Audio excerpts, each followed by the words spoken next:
It's a Friday edition here on Zero Black 30, and today we have absolutely no rounds in the magazine. Nothing to talk about at all. Just kidding. We're going to do a one large topic show today because we have the privilege of having my boss, the CEO of Barstool Sports, on and talking a little bit about leadership. I think one of the biggest questions that we get consistently is, one, can I have a job at Barstool? Yes, that's the overarching number one. And I don't have the authority to get you a job at Barstool, so don't ask. I don't have that authority. I use my one shot on Kate, got Kate hired, and that's basically all I can do from that point forward.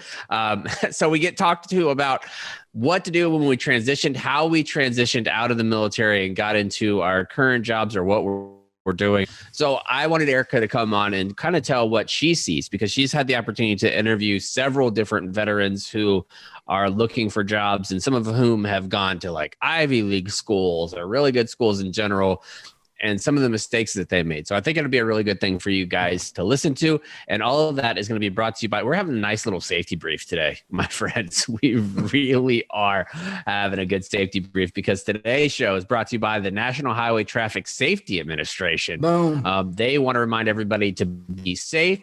It can be a little frustrating, especially if you're in a hurry or running late, to find yourself at a railway crossing waiting for a train.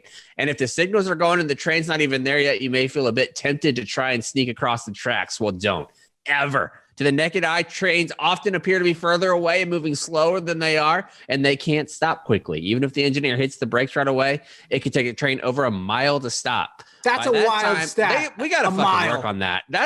Joe, I swear, Joe's pissing me the fuck off lately. Between Champ and Major taking dumps all over the West Wing, biting everybody. It takes trains. It did not take trains a year or a mile to stop under Trump. Like, this is brand new shit. And this is brand new information. But hold on, brand new. This never happened. We never had. In the 4 years that President Trump was president, not once did we have to have the National Highway Traffic Safety Administration pay for advertisement on this show to tell us about the dangers of train. It's true. 2 months after Joe gets inaugurated, here we are talking about train deaths. Mm-hmm. I don't find that to be a coincidence at all. No, Even if the engineer hits the brakes right away, it could take over a mile to stop. By that time, it's too late. You're probably dead. The point is, you can't know how quickly the train will arrive. The train can't ever stop quickly, even if it sees you and ends in a disaster. If the signals are on, the train is on its way. And you just remember one thing: stop. Because trains, they fucking can't. Let's get started with the show. Do you guys want to? That was a little train goofing. I've always wanted this office, by the way. You can't see everything because it's only a green wall behind me. That being said, this place, if I didn't do this job and podcast and blog and like play my little video games and what have you, this office would be prime train set. Oh, yeah. If you were a big model train set guy, yeah, absolutely. Dude, this office, I could have one of those tracks around like fucking Mr. Rogers around. Mm-hmm. Have the fake grass, put a happy little tree here, happy little tree there. You could decorate it at Christmas. That would be sick. That would actually be sick. Christmas decorations. If I walked out of my bedroom door, because you walk out of my bedroom door and then right there is the door to my office, I could have a little thing that as soon as I walked out that door, if I'm coming in here, little train horn coming in, it's time to hop off the tracks, my friend. I would love that. You know, it would be better. You know, it would be better, actually, if when you pulled that horn, instead of the horn, you just pulled the horn and it went, Booger Platoon. Oh, Booger Platoon horn. Maybe I'll see. Can you get custom, Kyle? You probably know this. Can you get custom, like those fog horns or whatever that people put in their trucks? Like where it says something? You want it to say like a certain thing? I want it to say Booger Platoon, like instead of boo, like instead of the hamster song. That's just an audio track. Yeah, you can do that. That's pretty simple. Oh man. Yeah. Imagine me pulling up. I pull up to the fucking gate at Lackland. Booger Platoon. We need a Booger Platoon. You roll up to your kid's school to pick them up. Uh-oh. There's That's old exactly Mr. what Chaps. Kelsey the tuba player needs is me rolling up with a booger platoon horn.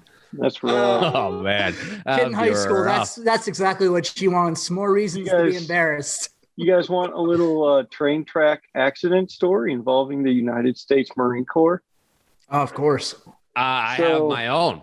I have my own too, but go ahead, Kyle. I'm not going to say mine's better, but it's going to be tough to beat because this is obviously a competition on who has a better train story. But so the unit I was in at the time, I won't say who they are.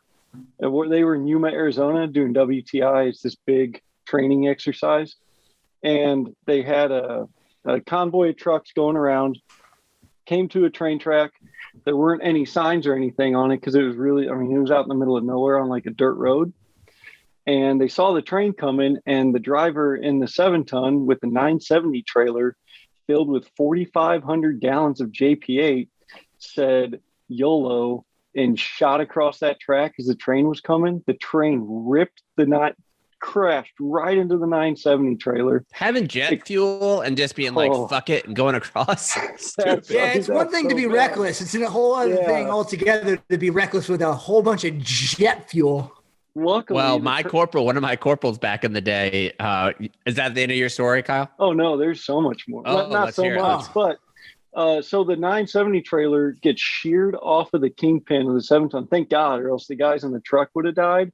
Explodes in a giant ball of fire because it's goddamn diesel fuel, and pretty much totals 2 train engines. The conductors had to be life flighted away. It took, I think, 8 hours to put the flames out and clear the tracks. For every hour that a train can't move or the tracks can't be used, it's like $1 million.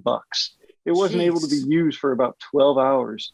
The only way I knew. It's like the Yuma, Arizona version of the Suez Canal. Yeah. Seriously. And the XO called me and he's like, "Hey, Sergeant Gunn, I need you to find me how much a 970 trailer and a 7-ton cost." I'm like, "Oh shit."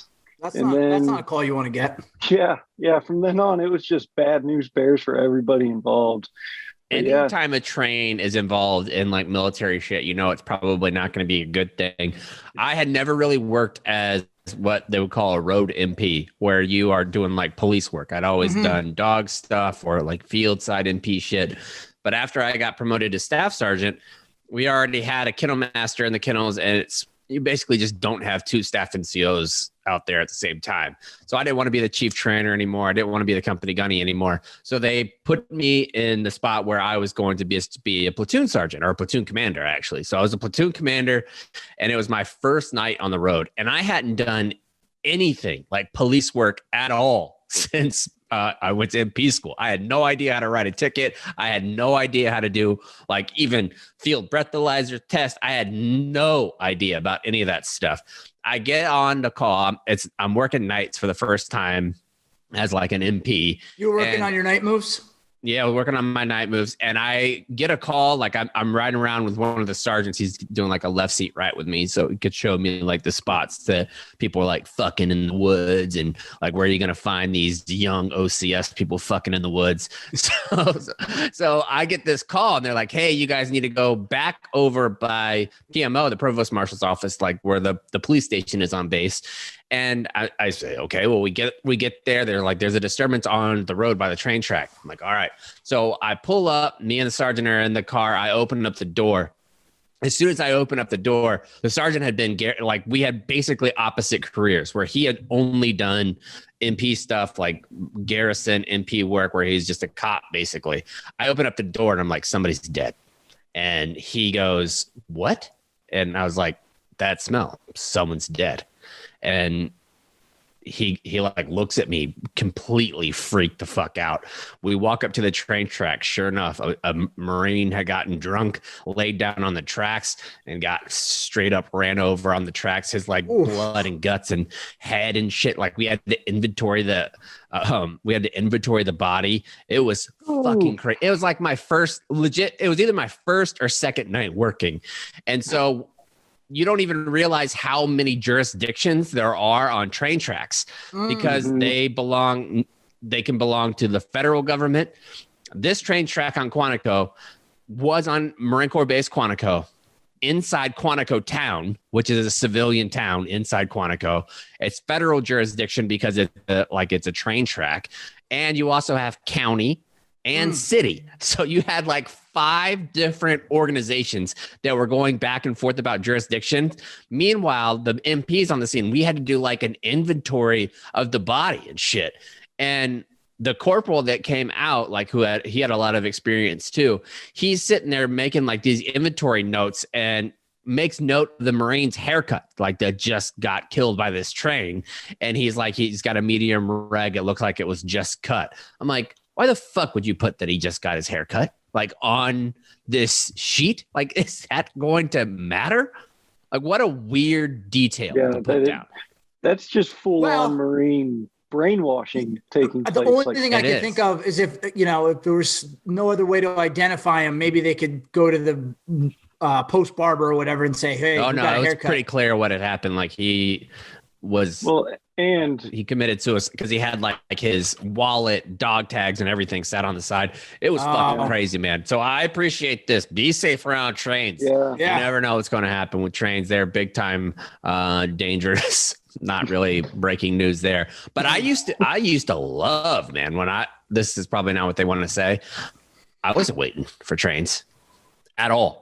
Like when I was a young fella, if it started going, it's like ding, ding, ding, ding, ding. Cause in Cantonment, where I used to live, it was one of those spots where, the train would move and then it would come back, move forward, come back, and those slow crawling trains that you could be sitting there for 30 minutes.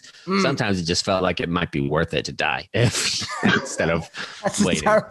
That's a terrible thing to say. Yeah, it is a terrible thing to say. So today's topic is not just going. We're not going to do a train show today. Yeah, that would be electric, though.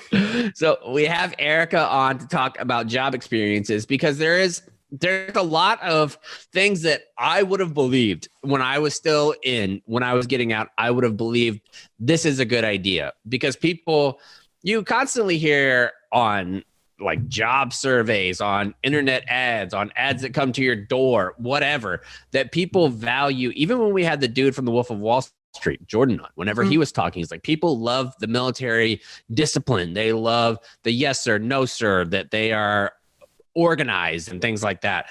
Well, that's not always the case. And sometimes the way that you do it can be very, very bad. And you come off looking like a cocky fucking asshole. And that happened in one of the main articles that was talked about on the Marine Corps Times this week, because it comes to us from a captain. That said, trained as humble leaders who work well in a team environment, U.S. military veterans often climb the corporate ladder at a lightning fast pace. In the 1980s, around 60% of all Fortune 500 CEOs had military experience, but in recent years, only 8% did. Are transitioning military leaders no longer cutting it as leaders in the business world, or is something else dissuading them from entering the industry? As an entrepreneur and active duty military member transitioning back into the civilian world, the cost of paying for a top school will get me where I want to be is daunting. After gaining admission to my number one choice MBA program at Cambridge University, which is in what country, Cons? Isn't that in England? That's in England. That's exactly right. So Cambridge University in England. This is a United States Marine Corps captain talking about how he wants to get into a school in England. And he said, I immediately sought out opportunities to fund it. Many military veterans are doing the same. Given the tumultuous times brought on by the global COVID-19 pandemic, many transition veterans are opting to seek out higher education instead of an alternate career outside of the military.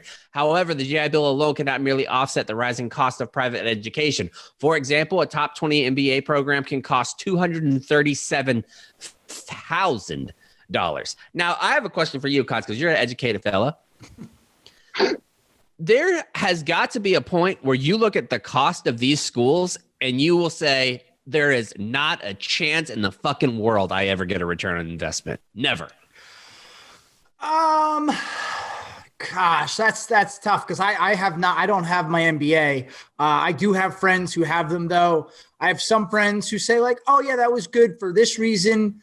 But I don't know that I really have any friend who said, wow, I learned all these things that are so, so valuable. It's more for the network and the degree and to say that you went there. So it could be tough. I will say there are other ways to get the education paid for it. Like depending on your level of disability, you can get everything paid for. You don't even have to worry about the GI Bill. But yeah, $237,000 is crazy. And then I don't know if you guys, or actually I know you guys haven't watched it yet, but there's the documentary about the college admissions scandal and talking about all the different universities in this country. And one of the things that stuck out to me, and I would imagine it's relevant for MBA programs too, is this gentleman who used to work at Stanford admissions said, there are over 3,000 universities in this country. And by and large, if you want to, you can get a somewhat equal, obviously there's going to be some disparity, but you can get a really good education at just about any college in this country. And really, these schools have just been selling a name for so long, and this narrative that if you don't go to one of these schools, then ultimately you'll be a failure. So if you right, don't go because to one science of is these MBA essentially the programs, same, no matter where, no matter where you're going. Science is fucking science. The people who are researching it are the same. You're reading the same textbook, no matter where you're at. Right. To me, it's kind of like tools. Like Kyle and I know that there's certain tool companies that are made in the same exact factory. It's the same fucking tool. One of them's painted red. It's going to be $350. One of them's painted orange. It's going to be $210. They're the same fucking tool, just with different color paint on it. And that's essentially what a lot of these schools are. But when you start talking about $237,000 and 3 years to do it, if you're going there, I think that is a great option for somebody who is still very early 20s to get your foot in the door. If you're already in your 30s or you're approaching 30s and you already have some life experience, I can't imagine that setting aside the time, 3 years to start your next career is a wise move at all. Like I would think that going out there and getting the real world experience is much more important. But this guy says that he wants $237,000 for any of these top 20 programs. Top MBA programs are competed against each other for impressive candidates. After all, the legacy of a prestige school relies heavily on the school's alumni. And again, if you're getting out and you don't have a whole lot of connections, having one of these degrees where it is a nice check in the box, because if you have a degree from Princeton or Yale or Harvard or Brown, and you go to put like an application in, somebody sees that you have an MBA from there, that catches people's eye. Like it just does. That carries a lot more weight than an MBA from fucking UTSA. It just does. Yes, it does. Interesting you say the word prestige, though. It's kind of funny. One of the other things in the documentary, the word prestige has come to be known in our society as special and elite, but it actually comes from the French word, which means illusion. And it's just so ironic that is the word. I mean, that's essentially what it is. Like when and it's the kind of like what we've talked about when we've talked to some Congress people. Like, dude, you're an idiot. Yeah. Like you grow up thinking that these politicians are geniuses and that they're like the smartest of the smart become congressmen. That's just not the case. We've talked to people who are just flat out fucking stupid. Yeah, I will. They know how to string together. They know how to do like some networking, things like that. But overall, they're dumb. Yeah, no, it is a very big, from my perspective, a big foot in the door type thing. When you're talking about Princeton, Harvard Business School, Wharton, it's a very big foot in the door type thing. And also it's very narrow in terms of what industries I think are really going to require that type of foot in the door. And you're basically, I would say, finance and tech. And that's it. And even in tech doesn't care about degrees. Tech. No, it's really more tech the finance. cares like what can you do? Right. And we're going to talk about that some with Erika, but I want to keep going through this captain's open letter because it is mind blowing. He says most veterans will qualify for the GI Bill and additional assistance from the Yellow Ribbon program. However, the GI Bill only covers a small portion of the tuition for top 20 MBA programs, and the Yellow Ribbon program isn't guaranteed. Scholarships appear to be the best alternative to paying for the expensive degree programs, and scholarships are often based on financial need or merit. Years of military service may not be the most lucrative career path, but military service will provide a stable enough income in order for a candidate not to qualify for these financial needs.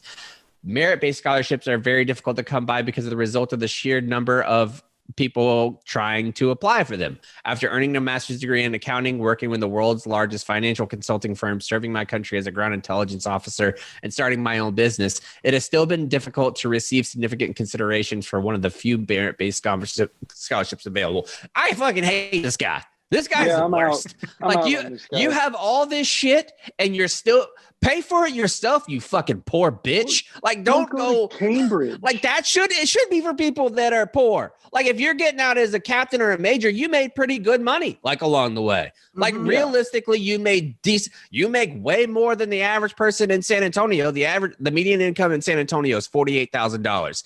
The captain makes a shit ton more than that. A sergeant makes more than that whenever they get BAH.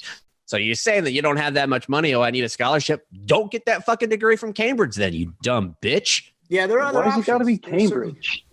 Right. I don't know. How about go to an American school? Yeah. We fought a revolution, dude. Yeah. Be on our side for once. I bet this guy watches royal weddings and just loses his mind. Probably. He goes on to say, military veterans are some of the most qualified individuals to add depth and diversity to a top 20 NBA cohort. Why do you care so much about the top 20? Open it up. Top 100. There's a lot of schools. Top 100 would be fine. He says he started his own business. I assume he wants to continue that. What does having an MBA do for that? Like it helps if you want to be like an investment banker. You're not getting a job pretty much unless you have an MBA there. So like, and people get fed the fuck up with entitlement, right? Like that's a huge conversation amongst military veterans. And I would venture to say you poll almost every outgoing veteran. Do you agree with entitlement or do you not?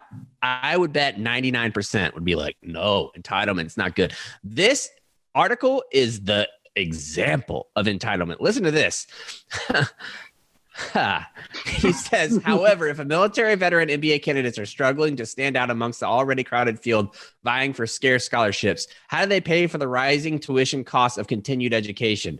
The responsibility is on the university themselves. They need to make more money, more scholarship money available to military veterans in order to attract them in attending their prestigious institutions. In order to add a well-proven leader who can round out the diversity of an MBA cohort, universities need to step up. So Cambridge, what do you say?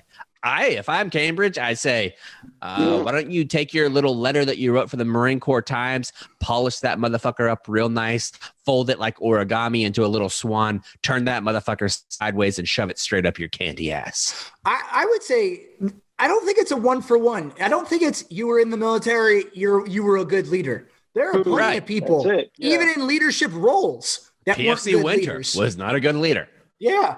He just chugged Dr. Pepper a lot. So this idea that just because you were in the military, now I should be afforded all of these things. Now, granted, I think military service certainly should be considered when you're trying to go for these very competitive MBA programs. Absolutely. Because you are going to experience things in the military that will separate you from the average 21, 22-year-old. Yeah. And that should be held accountable. But then on top of that, there's a difference between that being like the extra tick that gets you over the line and being like, oh, you're a veteran. Here's $237,000 to go to Cambridge. Fuck out of here. Thank you for your service, but in a British accent. Right, but that's even crazier that we're talking about Cambridge. You know, you're not even talking about like a state university in this country. You might have an argument. Your GI Bill money. Yeah. You want this other country to consider your military service for a country that isn't. I mean, they're allies, like in the truest sense of the world. Along the way, we have a lot of people that listen in England, and I think my favorite interview ever is from a dude who was in the Battle of Danny Boy. That's my favorite interview that I've ever done. Yeah, that was a great one. Besides Woody Williams, most likely, and Stanley Rubin, but so there's some good shit that's happening in England. Cambridge is obviously a great school. So is Oxford. There's a ton of great schools over there. There's a ton of great schools over here.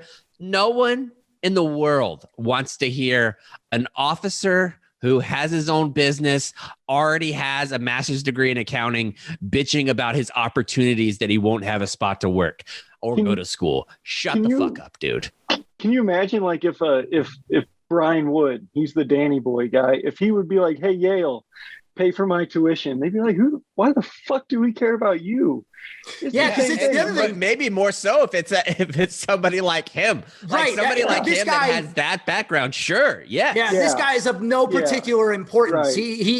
He other than writing not that he's not of any importance. It's just not. No, I just like, and he would be. Can you imagine if he wrote this same? He writes this same exact letter. The same exact letter but he doesn't do it for himself. That's what comes off. It's so unbelievably self-serving. Yes. Somebody that's in his position that has an MBA, or not an MBA, but a master's degree in accounting, captain, owns his own business, coming out and saying, hey, I understand that the GI Bill is great. It's better than it's ever been. There's still a lot more we can do. I want to put, if you are a military member who gets out with a disability rating above like 50%, that you get an additional stipend that will help you out even more to pay for some of the costs, because schools can be difficult and you don't have the ability maybe to have a second job. Go out and help people who are less fortunate. That is what leadership is. Not going out and writing a letter about yourself and how you can't get into fucking Cambridge. There's no shot this guy walks into Erika's office and walks out with a job, and you're going to hear why. Here's the CEO of Barstool Sports, Erika Nardini. All right, now at Zero Block 30, we have my boss, Erika Nardini, who is the CEO of Barstool Sports, has grown us from a tiny little company. When we came back, I think you were employee number like 17 or something like that, and I was 21. We've been here for a bit. It's a lot bigger now. But Erika has a podcast called Token CEO, where she talks a lot about leadership in the business world and how things are going behind the scenes at Barstool. But there's a lot of crossover between leadership in civilian world and leadership in military world. So I don't know, Erika, have you ever been told what the military leadership mantra is, or the Marine Corps' military like leadership mantra? No, hit me. So there's an acronym. It's called JJ Did Tie a Buckle. And it's one that you learn at boot camp, where you go through all the different traits of what makes a leader, what the Marine Corps views as makes you a leader. And the acronym means justice, judgment, dependability, initiative, decisiveness, tact, integrity, enthusiasm, bearing, unselfishness, courage, knowledge, loyalty, and endurance.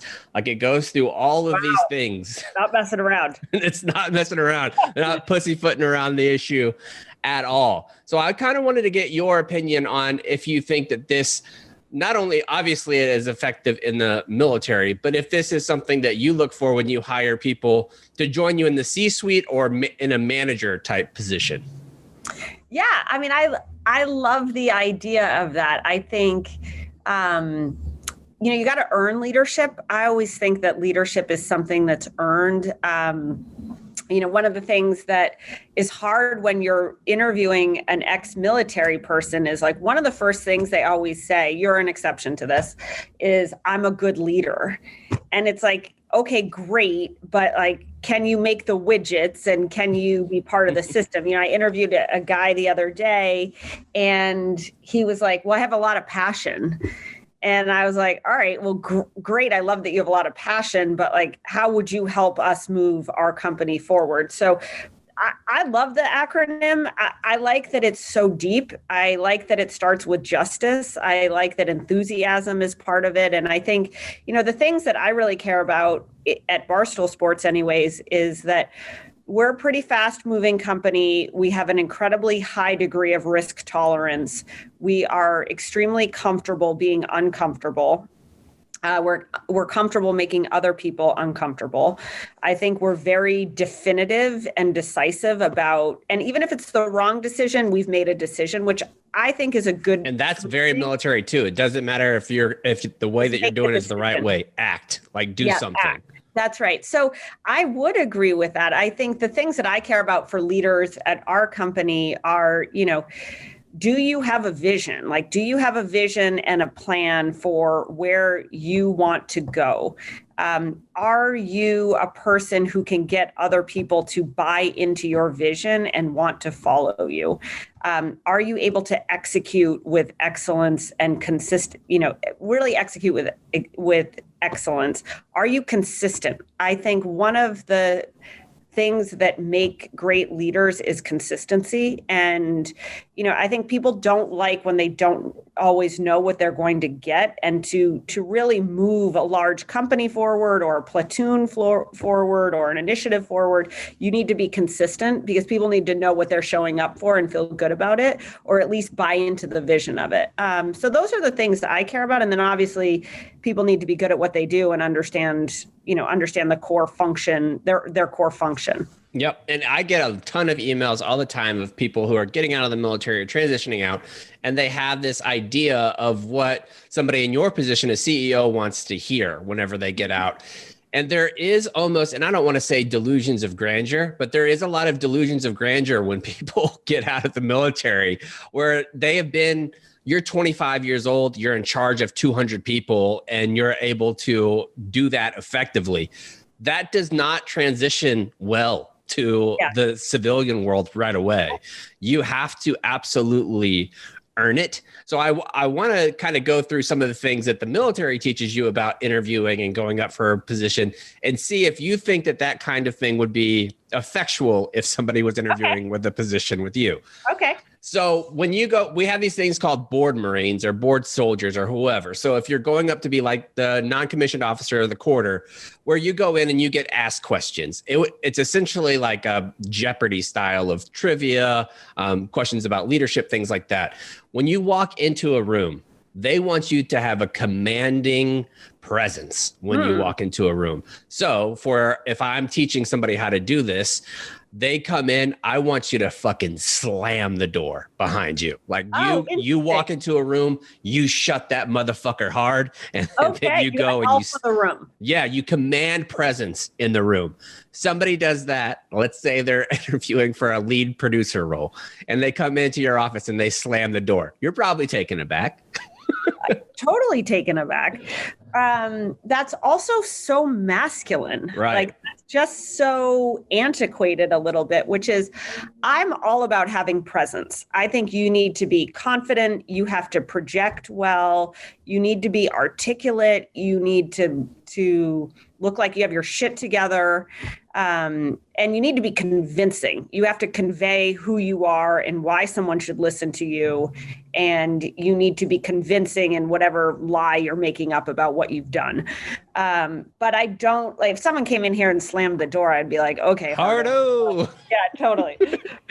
So do you have, because I think confidence is very key, especially in leadership positions, when you're talking about you're a leader of people, like you have to be very confident.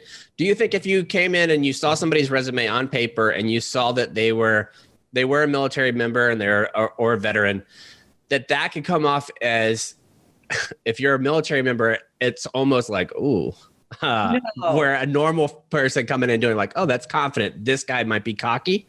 No, I think to be in the military means that you've sacrificed for this country and you've given yourself in service of this country. So honestly, I would give a leg up to anybody who's a veteran or in the service.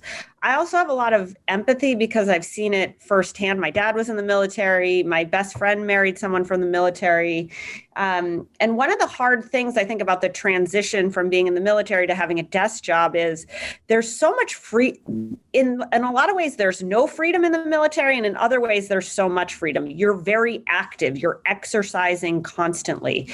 So much of the military is about practice. Mm-hmm. The practice missions, the preparation, that when you get chained to a desk at some company where there isn't that level of consistent leadership, there isn't the level of discipline and organization, and you're not able to, on a very frequent, ongoing basis, prove your ability to get more opportunity.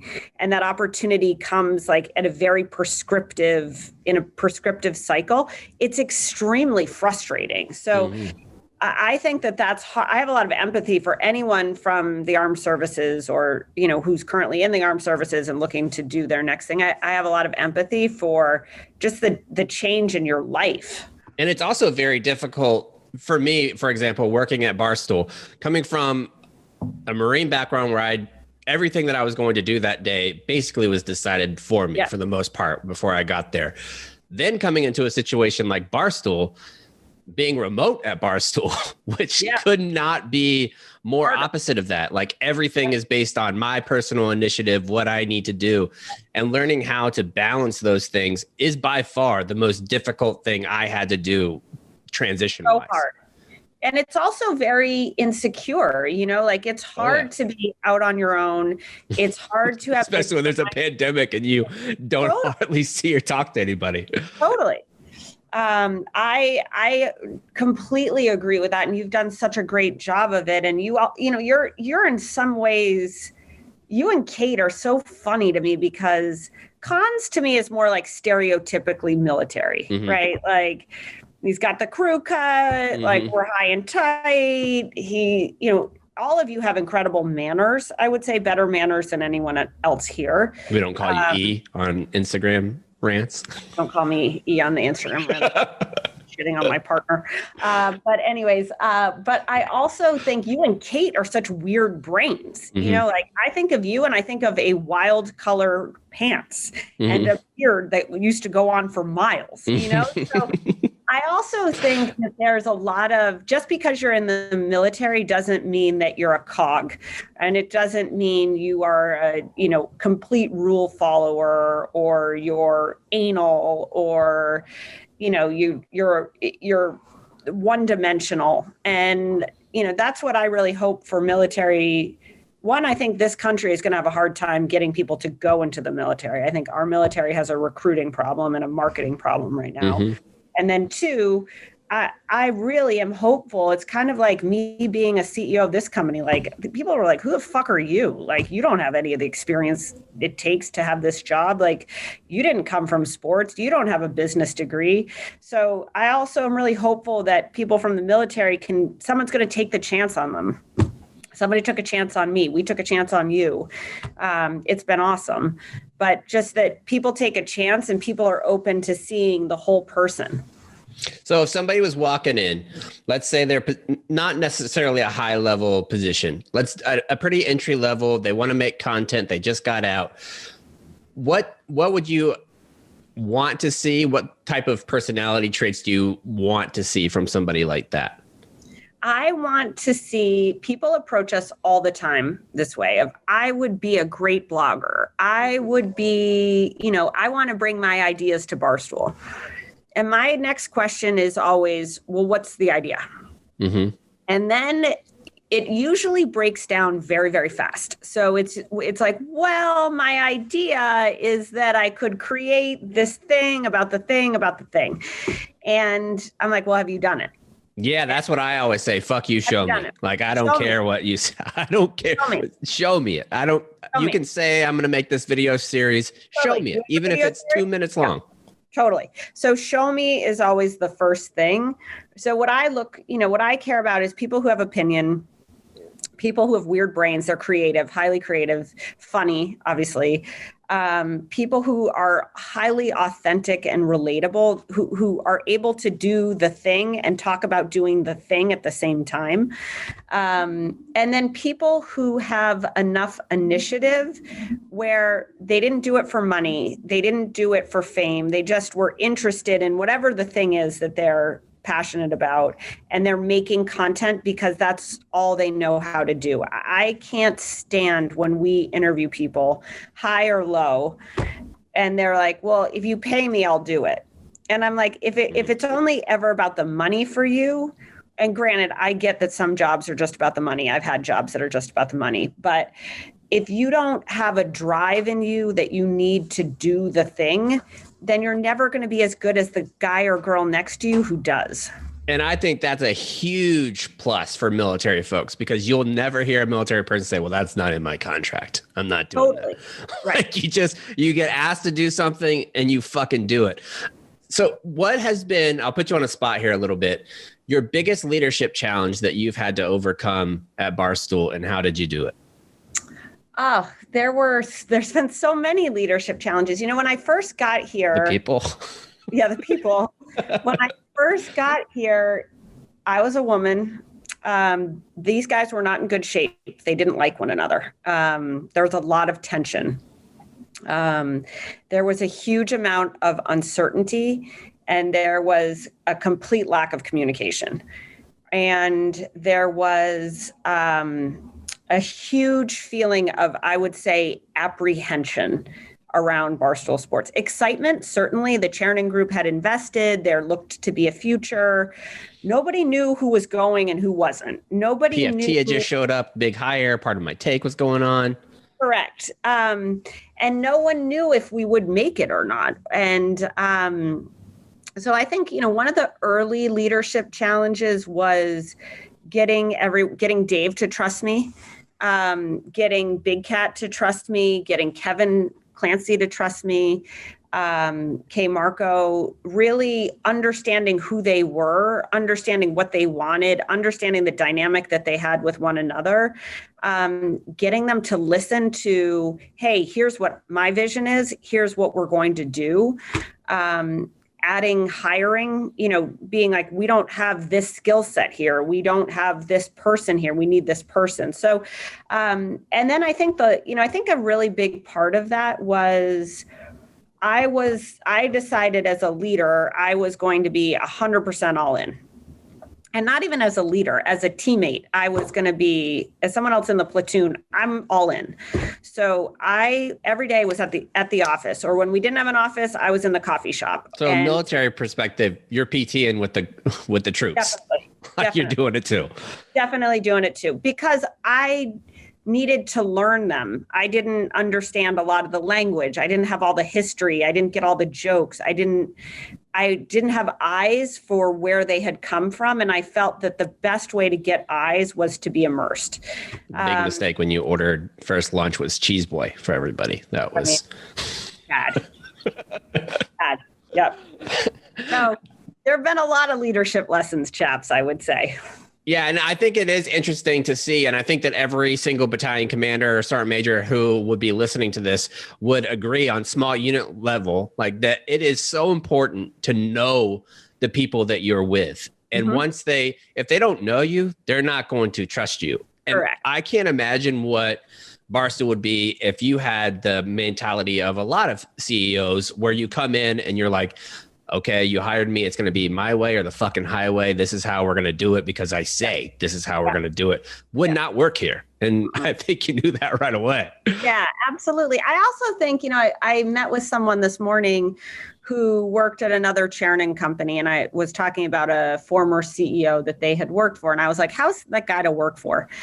And the person said, sucked, like hated working for them. And I said, why? And they said that they didn't listen. They were like a board member more than a CEO. They weren't engaged. They weren't involved. Every job was beneath the person versus no job being beneath the person. And, I think that Barstool is so military-esque actually in that we are out on the frontier. We are in the trenches with one another, and we are covered in shit and grime But it's our shit and grime. But it's our shit and grime, and we're the only ones who are going to get out of the foxhole because we understand how we got in the foxhole, and we also are the only ones who really understand where we want to go. So you really have to love you got to know who's in your who's with you on the bench or whatever the analogy you want to use. You got to know who's got what skills to do what. And then, I feel like my job is just to bring everybody together and get out of the hole. Yeah, I think that's the job of the leader. And I think one aspect, and we've talked about this before, where I would have loved to see you in uniform because of certain ways that you there's CEOs and there's battalion commanders who have open door policies. Mm-hmm. And I think that a lot of times people who say they have an open door policy, the door's not actually open. Yeah. You are very different in that regard, where if I have something that's going on, I could tell you and know, one, that it's going to remain private and you have my best interest at heart. And two, that in doing that, you gain the trust of people. Yeah. And I think that really helps a leader when your folks do trust you, but at the same time, I know at any point you could be like, chaps, I don't care. This is what you're going to do. Mm-hmm. and that's what I'll do. I think that you've done a great job of, I think at the end of the day, everyone is a human, and everyone here goes through personal shit and professional shit. Everyone here has great days and bad days. Sometimes you're feeling it. Sometimes you're not feeling it. We are in a human business. Mm-hmm. The military is a human business. Barstool Sports is a human business that makes content. And I'm really appreciative. I do have an open door policy. I will talk to anyone in this company. It makes me upset when we hire people here who I don't know who we're hiring. Like, I have every person in this company in my cell phone. I update my cell phone every single week. I have 253 Barstool people in there. Because are they all Barstool whoever? Like everybody Barstool Mary, Barstool Karen, Barstool. Totally. Because at the beginning, I never knew when we were going to fuck up something and who I had to call. And I felt like it was a liability if I didn't have their number in my phone. And now, or if you only have their stage name, like Chaps. Right. And I mean, you know this. I mean, Dave and I were freaking out at bonus time one year of like, somebody hacked into our payroll. And it was like, oh no, that's Chaps. But, that was, and you learn, that's the other thing I think that's so cool about being part of something is, I guarantee we have one of the only finance departments where in the spreadsheet in ADP, our payment system, it has your nicknames in it because that's what people know you as. People don't know your real name. And so we had to build a system for ourselves. And I really love that. And I think being in tune with what's happening with the highest level people here and the lowest level people here is just like, it's so fulfilling. And one last question, because you've grown Barstool from a $15 million evaluation to whatever the fuck it is now. I imagine it's in the billions now. But what do you do next to not rest on those laurels? Because I know human nature is to be like 15 million to $1 billion. I did a pretty damn good job. Like, yeah. I want to go buy a beach house and just hang out and chill. Yeah. How do you stay motivated to do the next thing? Oh, I never was in it for the money and for the valuation, to be honest with you. I love the people we have here. I love how weird this company is. I would just pick at myself. I think if I didn't do something all day, I would just like self-loathe and be like, So I think that there's so much ahead for us. There's so much new content we can make. There's new platforms for content being created every day. And I really believe in us, and I'm so curious about what could we do next? Do we get into finance? How do we do sports betting better? I'm still so critical. Like, I walked around with the widescreen shot from Greektown, which is where we were doing the live stream for NCAA basketball on Sunday night. I've had 10 meetings this week alone on like, why the fuck does it look like this? The graphics look like shit. The brands integrated is terrible. All I can see is Dave's crotch. Like, why are we like, we have to be better. So I think ultimately, if you have a troupe or a company or a team of people who just care and who want to be better, then it doesn't matter. It doesn't matter if we were worth $5 or $500 million or $5 billion. Like, that doesn't matter to me at all. I like winning, obviously, but I just want to keep getting better. And I think that everyone else, the best people here, do too. And you could tell that Dave and yourself are Patriots fans. Like, you signed the Penn national deal and it's like, okay, what's next? We're on to Cincinnati, essentially. Like, totally. That's basically right. How it's been going. Because there's been times where I'm like, they gotta fucking chill. Like, I see your Instagram story. I'm like, Erika, take a vacation. My God. I know. All right. Well, thank you so much, Erika. Hopefully while Kate's out, we can have you back on again. And if you have any questions for her, make sure she does this Facebook group where Token CEO Facebook group where they'll hop in, and she does Clubhouse too. So make sure you follow her, Erika Nardini, on Twitter, or EK Nardini, right? EKA, yep. And make sure you go check her out there, and make sure you send her some questions if you have any. Thank you, Erika. Appreciate it. Bye, chaps. Bye. See you a little bit. All right. All right, that's a good little talk on leadership. We have a friend of the program who used to do a little talk on leadership on a damn near weekly basis. And his name is FDR, and he's back to give us a little ad read, and I'm excited about that. Mr. President, take it away.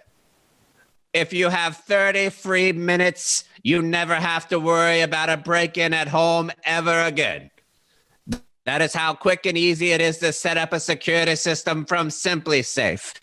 It is the kind of thing that is so easy to do. You could do it during a Netflix binge, whatever that may be, watching the game, or listening to a certain podcast, whatever those may be. Simply Safe is incredibly easy to customize your home. Just go to simplysafe.com/ZBT. My good bitch Chaps has done that recently and set up his new home with ZBT, Simply Safe's code to get one free camera.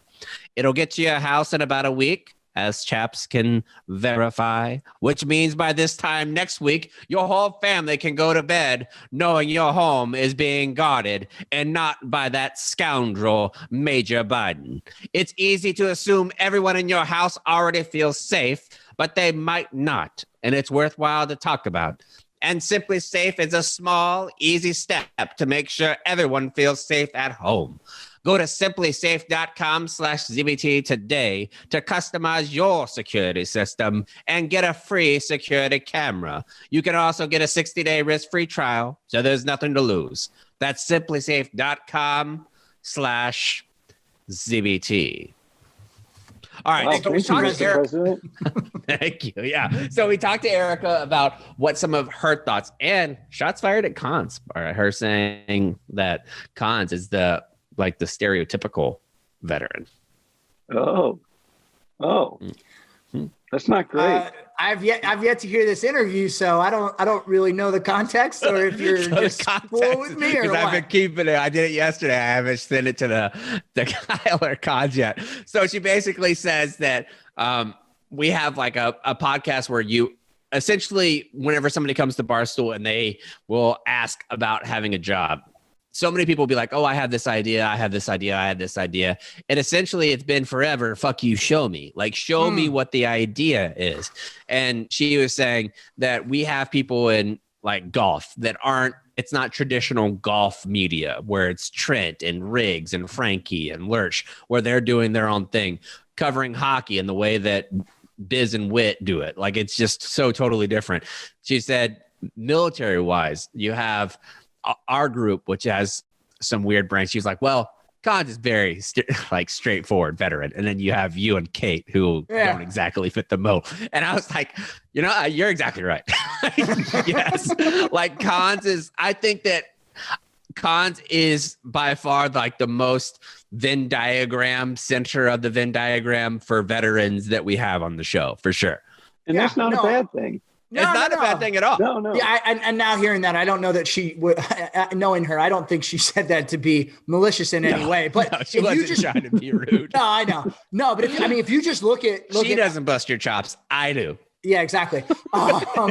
If you just look at all of us, the three of us on paper, I guess I took the most traditional route. Now, where that ended was ending up with Barstool Sports, because I still, that being at Barstool is still unique to any veteran. But by and large, I took the most traditional route that most veterans take out of the military. Whereas I got lucky. When people ask you got me lucky if as shit. And Kate bounced around being working as a vendor. She was going to be a dental tech. You two, Well, I was totally satisfied, dude. Like, honest to God, I would have been totally happy and content with being a stay-at-home dad. Like, that's kind of what I had intended to do. Be retired, stay with my kids, do some maybe. Like, I thought dream scenario for me would be to host like a podcast or a radio show that talked about the Jacksonville Jaguars. Like, that's all I really want to do. I had no idea any of this stuff was going to come up, but we did talk about it a little bit. And I wanted to get both of your thoughts, because walking away, whenever you get out, you realize it makes sense. Like, looking back, it makes complete sense that your staff and COs, your officers have no good advice for what to do whenever you get out, because spoiler alert, they're still in. Right. They have no idea what to do. If they've been in there, like maybe they do if they came in a little bit later, like in life. But if they came in like us, where you're 21, 22, cons, you were like 18 when you went to West Point. 17. So if you have that type of background, you have no idea what it's like whenever you get out. So you have to kind of rely on the people who had done it before. And I think the idea of going in incredibly humble is always the better move. Like, have your resume on paper where you look really good, but you have these veterans who get out and they will be cocky as fuck in an interview, just constantly talking about how good of a leader they are, what type of leadership they had. And that, dude, that would have been me. Like when she was giving that information about when you come in, be a little bit humble and realize that most likely if you're 27, 28 years old and you're walking out of the military, it does not translate to a lot of jobs where you're going to be given 40 people that you're in charge of again. That just doesn't happen for the most part. Yeah.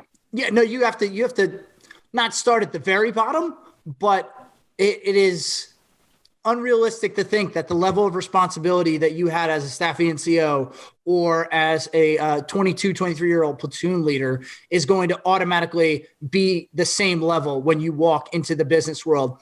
Now, there are a ton of skills that do translate. I do believe that.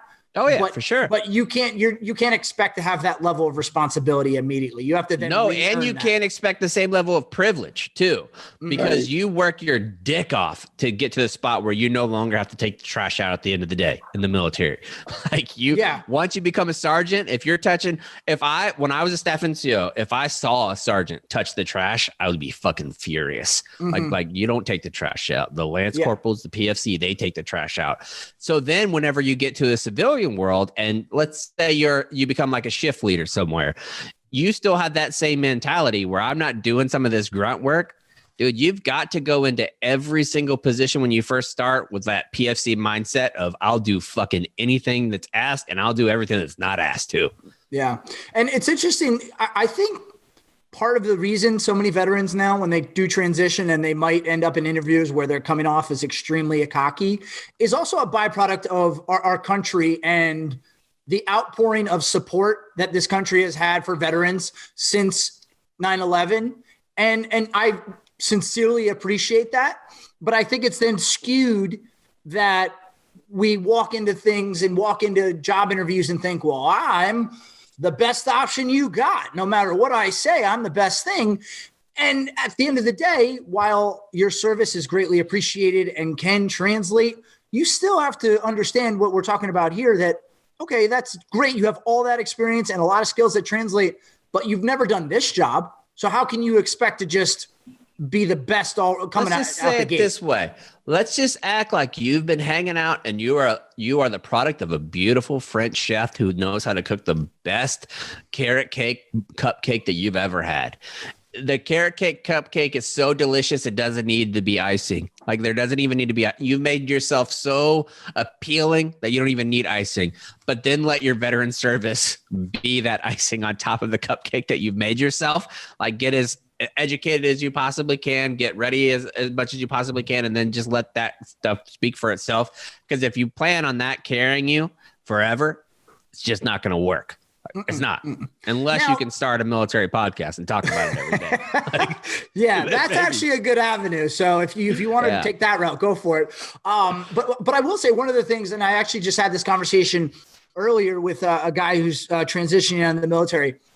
You know, you have to find a balance, right? You don't want to then on the other side just completely sell yourself short. Like, oh, well, I'm just the guy who's never worked at the widget factory. So I can't really know how to begin to understand how to make widgets. Well, no, you still do have experiences. Like the idea that you were in charge of a ton of money, a ton of equipment, and a ton of people's lives at a lot of times a very young age, where if you put that into the business world, people don't get that level of responsibility until they're maybe 15 plus years in. So you do have that experience, and that is extremely valuable.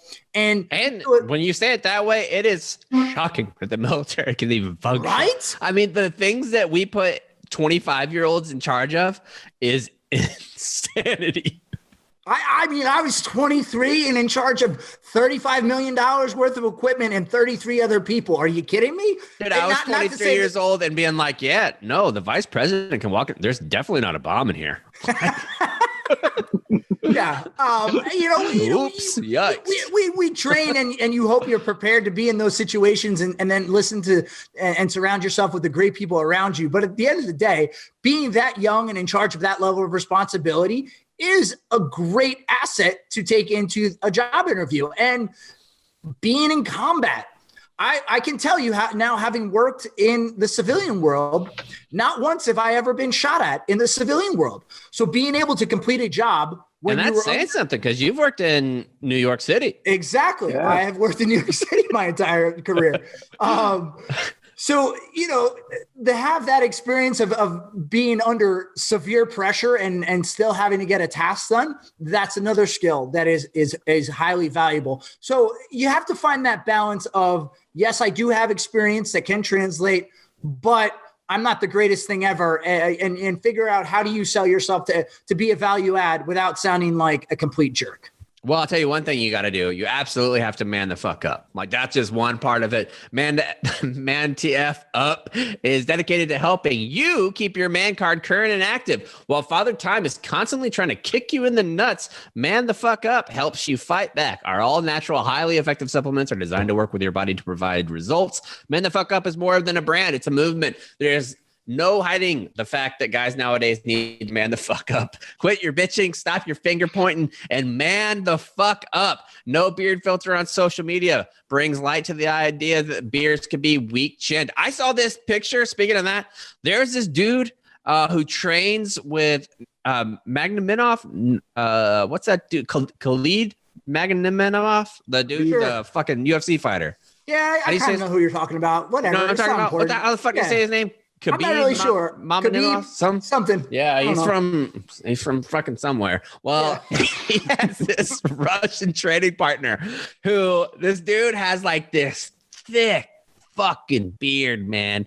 And he just, when he's standing there and, they're doing the side-by-side fight pose where this guy is supposed to be like a young phenom, where he is how Khabib fucking came into the UFC, whatever the fuck his name is, and was dominant. Like, and he knew wrestling better than anybody else, and he was really good at jiu-jitsu, but his striking game on his feet wasn't that great.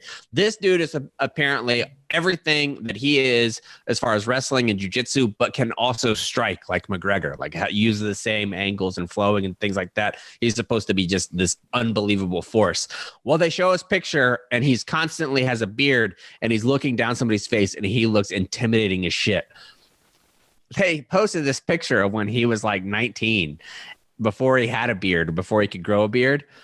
He's got no chin. He's got, I mean, it's just like what, like not a strong jaw, not a strong jawline. He doesn't have a chin. Like, it's gone, which is the reason why he can't be knocked out, because nobody can catch him on the chin. It's just not there. You don't have that problem if you go with Man the F Up. You probably, that was a roundabout way of getting there. Make sure you go get some of their products by going mantfupnow.com/0. That's mantfupnow.com/0. You're going to get 20% off. You can also go to Amazon and search for Man the TF Up. .com, and you're going to get 20% off if you use the code Barstool20 on Amazon. Let's move on to a little bit of save rounds and alibis. Kyle, we'll start with you. Trying to think. I had something. I lost it. That was a 3-second pause on a podcast. You have Firewatch. I'll edit it out. No big deal. Cons, what about you? Well, I got a lot of save rounds, but I also had like 5 more bullets to talk about in terms of transitioning. Do we want to go into that or save that for another episode? I wasn't ready for it to end. Well, we're going to have Sean on, so save him, because Sean, my guy, he works for a company where they also place veterans. So if you have questions, then that's perfect. That's perfect, because I think my content and my bullet points would work very well for that conversation. So we'll save that there. If you have any questions for Sean, because he helps people get jobs every day. Like that's what his job is he helps veterans get jobs. I'll put something out on social media saying, yep. Hey, and also go to the iTunes, place those comments there. It helps us keep them in place and organize and things like that. So we'll do that. What about anything else, Cons? Yes. So we mentioned at the top of the show, what is wrong with President Biden's dogs? Get it together, Major and Champ. One, my initial thoughts on these dogs is that they are older dogs. And whenever you're an older dog and you're getting put in a new environment, if you don't have whoever the alpha is there constantly like he's all over the place, busy. Yeah. Well, he's not doing it anyway. Joe's not. Joe coming off as an alpha. Come on, like I don't know about that. So you have Joe Biden. Maybe in the 40s. Everybody thought, Chap's the libs, never going to talk shit about Biden. I've probably talked more shit about Biden than I did about Trump. Yeah, not yet. It's just a different type. It's just a different type. Though. Yeah, because Joe's just an adorable old man. Just hanging out. He really is. Dude, by the way, do you know what his middle name is? I just found this out. Francis. Robinette. Robinette. That's some Gabe Susan Lewis shit there. Yeah, you gotta impeach. That's a. But yeah, at what point does ZBT get invited to 1600 Pennsylvania to get these dogs squared away? Well, I'm trying. PFT knows some of the folks there, and he's trying to get me in there. Those pooping on the presidential rug is just inexcusable. Come on, and that's not on the dog. Like if the dog did it, that's treason. The dog, that's on the handler. Like that's just because you're not giving the dog enough breaks, or you're not giving him a break at the right time. Mm-hmm. If you feed them, you got to take them out 10 minutes later. It's just common sense. They're gonna. I just can't imagine all these foreign dignitaries coming to the White House. Ooh, watch the dog left a little something on the floor there. That's just, we can't have that. We can't have that. I mean, that being said, I did have my dog Santos shit on the Eagle Golden Anchor at the Commandant Spa. So, all right, different. Speaking of President Biden, though, too, I saw a meme. This is probably the best meme I saw yet so far with him tripping up the stairs to Air Force One, and it was the 3 different shots of him falling, and it was, I'm up, he sees me, I'm down. Oh, that's a good one.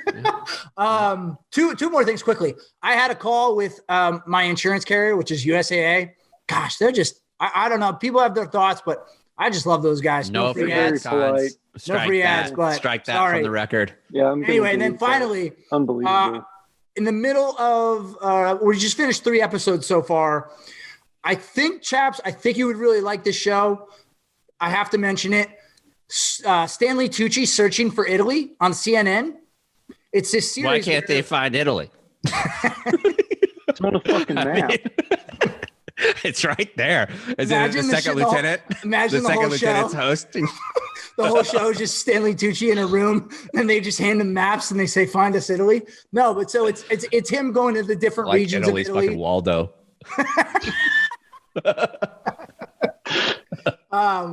But yeah, he goes to all these different regions, and it's the history of Italy, but it's focused on the food and learning about the history of the food. It's just super interesting. It's a really good series that I would recommend. So if you're looking for something to watch, Stanley Tucci Searching for Italy on CNN. I have a show recommendation too, and this has been around forever. 60 Days In. I've recently started watching 60 Days In, where they go to county jail. I've seen that. There's a guy in the first season. It's on Hulu, who is a Marine, and his name is Zach on the show. And at the end, because I'm a pretty blunt fella, like if something needs to happen and needs to be said, like I don't have any problem being like borderline rude and saying that, like in certain situations. So there's this guy on the show who is just like, for lack of a better, he's just a pussy. Like the dude is just an absolute pussy. There's this guy that's super skinny, like clearly a meth head, and he punched him. The dude didn't do anything, but this guy that's the pussy guy wants to be a correctional officer after he's done.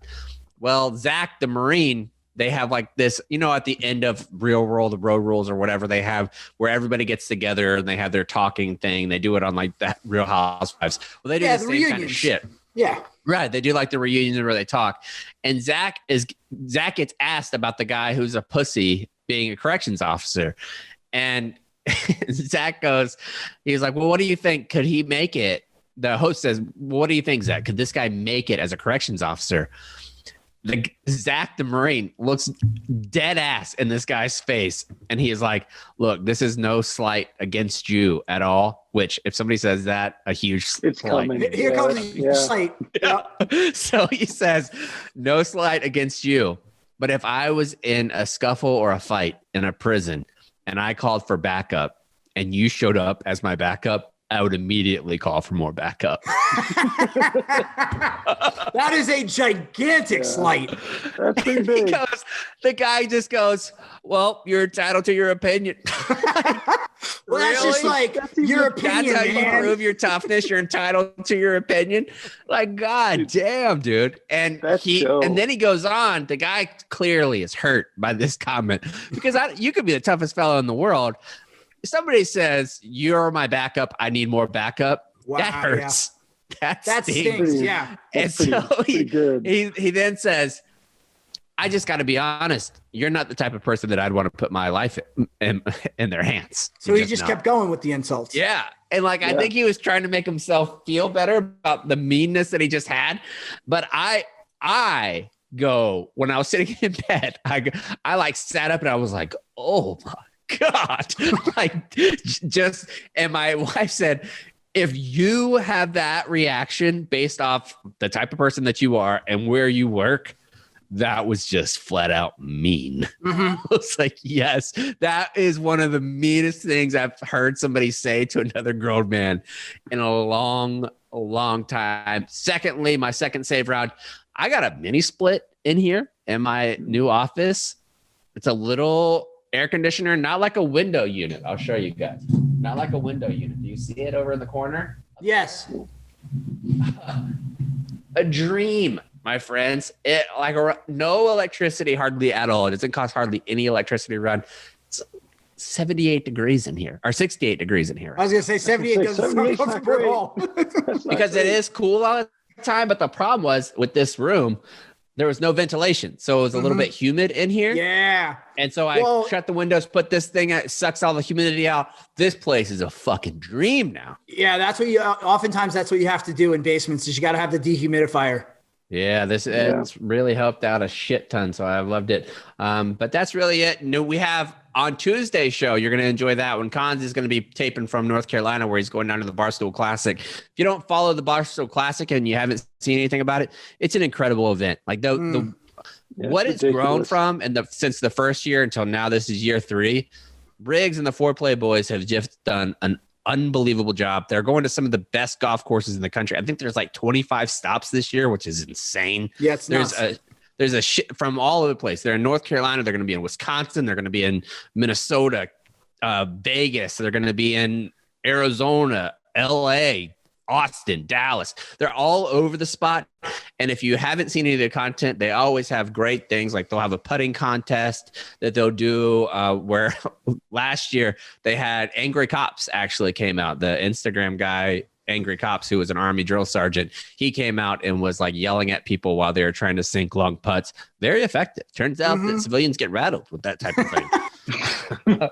Yeah, no, it really is a first-class event through and through.